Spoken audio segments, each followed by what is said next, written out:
Let's say I am coming to you from like a casual restaurant chain, something like an Applebee's or a TGI Fridays. And I know a lot of customers, especially younger ones, are not drinking as much alcohol.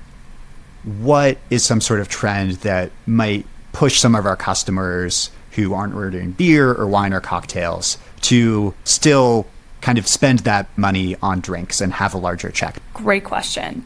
Alcohol-free beverages are booming right now. We are particularly seeing those alcohol-free cocktails finding a lot of momentum.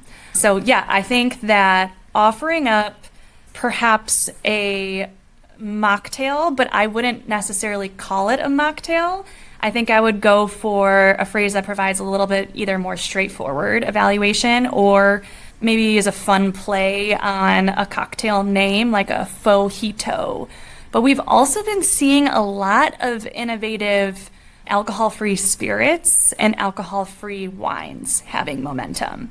So with those alcohol-free spirits, think of incorporating something like Seedlip, which is a non-alcohol distilled spirit. It has flavors reminiscent of classic spirits, but without the ABV. And so if you maybe swap that into a traditional cocktail that you have on your menu in place of the gin or vodka or whatever you might have in there, that might have a lot of interest or support from clients. But another component to think about, and certainly this will be tricky from a major chain perspective right now because of federal legislation and regulations, but thinking about those cannabis drinks, we have seen younger consumers especially replacing some of their alcohol beverage occasions for cannabis occasions.